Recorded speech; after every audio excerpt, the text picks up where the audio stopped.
একটি বিষণ্ণ মেঘেদের দিন ছিল। এই টুপটাপ বৃষ্টিতেও পদ্মার পাড়ে মানুষের আনাগোনা। কাশফুলের শুভ্রতার সাথে ছিল পদ্মার ভয়াল গর্জনের এক অনন্য বন্ধন। ছিল সাইকেলে চড়ে পুরো রাজশাহী শহর ভ্রমণের আনন্দ।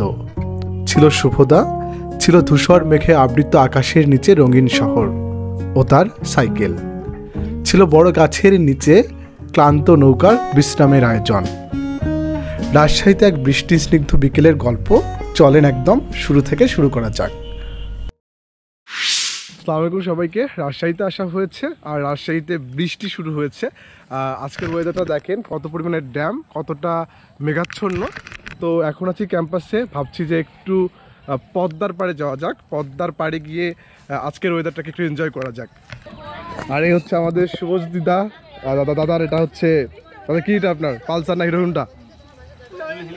হেলিকপ্টার। বেসিক্যালি আমরা আজকে ঘুরবো দাদার এই হেলিকপ্টারে চড়ে চড়ে।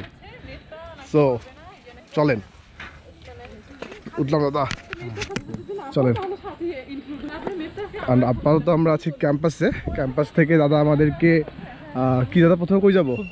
ফুলতলা দিয়ে নদীর ধার ধরে ধরে ধরে ধরে আইবাদ, সৈটিবাদ। রুদ্রনীল চক্রবর্তী ক্যারেক্টারটা, ও খুব ভালো মাপের আর্টিস্ট, তাই না?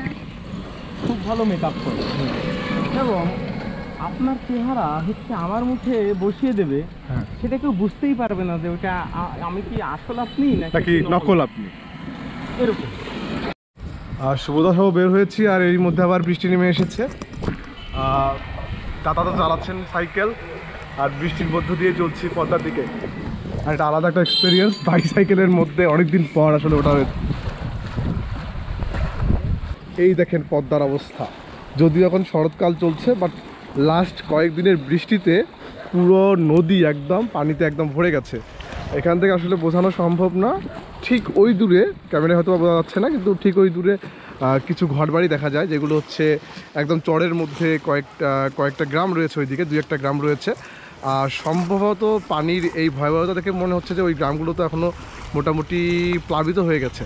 সাউন্ড শোনেন, জাস্ট পদ্মার সাউন্ড। আর এই তো গাছের নিচে মানুষ বড়শি দিয়ে মাছ ধরার চেষ্টা করছে। একটা জিনিস জানিয়ে রাখি, পুরো রাজশাহী শহর কিন্তু পদ্মা নদীর তীরে অবস্থিত। যেহেতু পদ্মা নদীর তীরে অবস্থিত, সেহেতু পুরো শহরকে রক্ষা করবার জন্য বিশাল অঞ্চল জুড়ে কিন্তু বাঁধ তৈরি করা হয়েছে। এর মধ্যে কয়েকটি বাঁধের নাম হচ্ছে আইবাদ, টিবাদ। এখন আমরা যে জায়গাটাতে আছি, এখান থেকে আমরা আস্তে আস্তে হচ্ছে টিবাদের দিকে আগাবো। আর এই তো আমাদের শুভদিদা চললো হালকা বৃষ্টির মধ্যেই এই রাজকীয় শহরে আমাদের সাইকেল ভ্রমণ। ধূসর মেঘ, হলুদ ফুল, আর উপরে রাজকীয় লাইট, আর তারপর অলিগলি।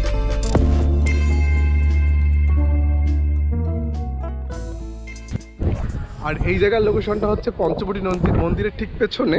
যেহেতু শরৎকাল, এখনও কাশফুল দেখা যাচ্ছে। আর মেঘের কম্বিনেশনটা দেখেন, সাদা, একদিকে সাদা মেঘ আর একদিকে হচ্ছে ধূসর মেঘ।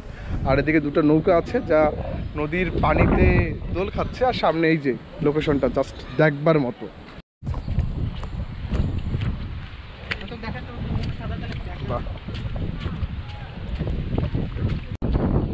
একদিকে কাশফুল আর এদিকে ভয়াল পদ্মা। জোস।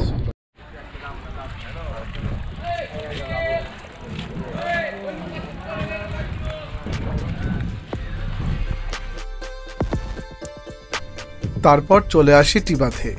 এই বৃষ্টিতেও যেমন ছিল মানুষের আনাগোনা, ঠিক তেমনিভাবেও ঝালমুড়ি, আচার, ফুচকাওয়ালা মামাদের ছিল ডাকাডাকি এবং সেগুলো খাওয়ার আয়োজন। এই বৃষ্টির মধ্যেও ভয়াল পদ্মায় নৌকায় ভ্রমণের জন্য ছিল নৌকাওয়ালা মামাদেরও হাঁকডাক। বিকেল গড়িয়ে সন্ধ্যা, পুনরায় বৃষ্টির আগমন এবং আমাদের বিদায়।